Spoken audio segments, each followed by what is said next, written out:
శ్రీ హనుమాన్ చాలీసా పారాయణంతో భక్తిభావం పెంపొంది ప్రశాంతమైన శాంతియుత జీవనం కొనసాగించవచ్చని వికారాబాద్ జిల్లా విశ్వ హిందూ పరిషత్ మర్పల్లి సంచ్ ఏకల్ అభియాన్ ప్రముఖ్ భాస్కర్జీ కార్యవాహ కృష్ణాజీలు అన్నారు.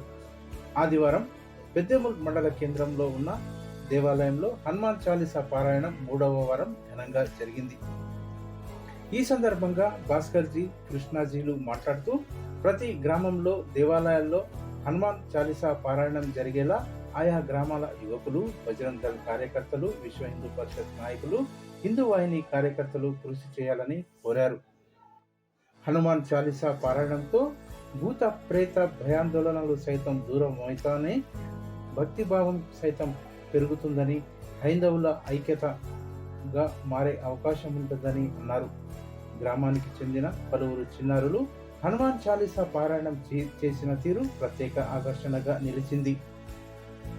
గ్రామానికి చెందిన పలువురు విశ్వ హిందూ పరిషత్ నాయకులు, బజరంగ్ దళ్ కార్యకర్తలు మరియు హిందూ వాహిని కార్యకర్తలు హనుమాన్ చాలీసా పారాయణం ఏర్పాటు చేయడం అభినందనీయమని, రానున్న రోజుల్లో పండుగలు మరియు జాతరలు సంయుక్తంగా నిర్వహించుకోవాలని వారు అన్నారు. ఇంకా ఈ కార్యక్రమంలో విశ్వ హిందూ పరిషత్, బజరంగ్ దళ్, హిందూ వాహిని కార్యకర్తలతో పాటు గ్రామానికి చెందిన చిన్నారులు భారీగా పాల్గొన్నారు.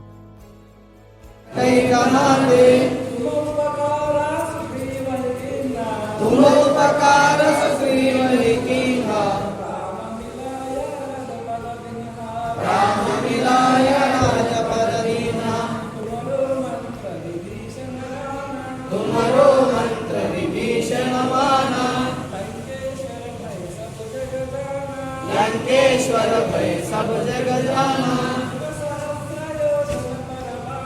युग सहस्र योजन पर भानु, लीलोत्साही मधुर फल जानो, प्रभु गुरुचिका विनिमुनाई, जगति नाई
జై శ్రీరామ్. జై శ్రీరామ్.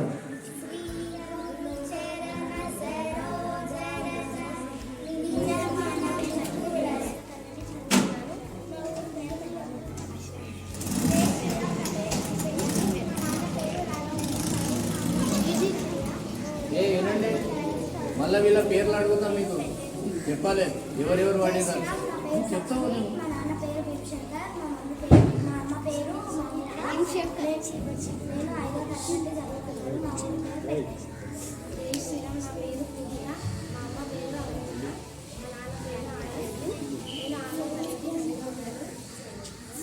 మీ స్నేహితులను కూడా ఈ కార్యక్రమంలో భాగం చేసి ఈ హనుమాన్ చాలీసా పారాయణం చేస్తే మనకు ఆ భగవంతుని ఆశీస్సులు, మీకు మంచి విద్యా బుద్ధి ఆయురారోగ్యాలు కలుగుతాయి. కాబట్టి ఇది మన హైందవ సంస్కృతి కాబట్టి దీన్ని మనం ముందుకు తీసుకుపోవాలంటే మీరు ఈ దీంట్లో భాగం కావాలి. దీనివల్ల మన హైందవ సంస్కృతి, మన పురాణాలు, మన చరిత్ర మనకు తెలుస్తాయి, పెద్దలు తెలుస్తున్నారు. కాబట్టి దీన్ని మనం ప్రతి ఆదివారం దీంట్లో పాల్గొని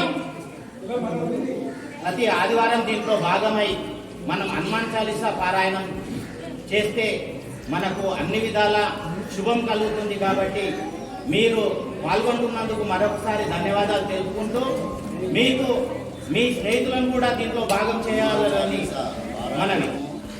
ఎవరు చేసినా వాళ్ళ ఆరోగ్యాలు బాగుంటాయి, వాళ్ళ చదువులు బాగుంటాయి, వాళ్ళ ఇంట్లో ఎటువంటి అయితే ఈ రామనామ జపం ఎక్కడైతే జరుగుతుందో హనుమంతుడు అలాగే ఉంటాడు. ఇప్పుడు ఇంత సత్సంగం చేస్తున్నారు, ఇంత చిన్నాలు ఇంత చక్కగా వాడటం కంటే మహా మహా మహా యోగాన యోగులు కూడా స్వీకరించిపోతారు రామాని అక్షరాలలో. అయితే ఇక్కడ ఎక్కడో హనుమంతుడు ఎక్కడో కూర్చొని ఉంటాడు అన్నాడు. రామనామస్మరణ ఎక్కడైతే జరుగుతుందో అక్కడ హనుమంతుడు ఖచ్చితంగా ఉంటాడు. కాబట్టి మనం అందరం కూడా మన ప్రతి ఇంట్లో కూడా శ్రీరాముని యొక్క నామస్మరణ జరగాలంటే హనుమాన్ పారాయణ, హనుమాన్ చాలిత, హనుమాన్ నామస్మరణతో శ్రీరాముని యొక్క జపం జరగాలి. అందుకని ప్రతి ఒక్కరం కూడా ఇక్కడి నుంచి ఎవరు కనిపించినా, పెద్దలు కనిపించినా మీకు అందరికీ చిన్న ఒకటే విషయం చెప్తున్నాను. అమ్మ నాన్న కూడా మమ్మీ డాడీ మర్చిపోండి. మమ్మీ కాదు, అసలు విషయం వాళ్ళకి తెలిస్తే మిమ్మల్ని చెంపలు రాయకపోతారు. మమ్మీ అంటే అలాగని వద్దు, మమ్మీ అమ్మానండి. మన సంస్కారం, మన సంప్రదాయంలో ఉన్నటువంటి భాష అమ్మ, నాన్న, వీటిని మాట్లాడాలి. పెద్దలను కూడా అంకుల్లో పెన్సిల్ కానీ మర్చిపోండి. ఆంటీ అంటే యాంటీ అంటే వాస్తవానికి ఏం తెలుసా, ఇంగ్లీష్ వాళ్ళంతా ప్రతిదాన్ని కూడా యాంటీ అంటే శత్రువు, యాంటీ అది ఆంటీ అంటే నాడు నాడు లోపల యాంటీ అయి ఆంటీ అయింది. ఇవన్నీ తప్పు, మన సాంప్రదాయం కాదు. కాబట్టి ఇప్పుడు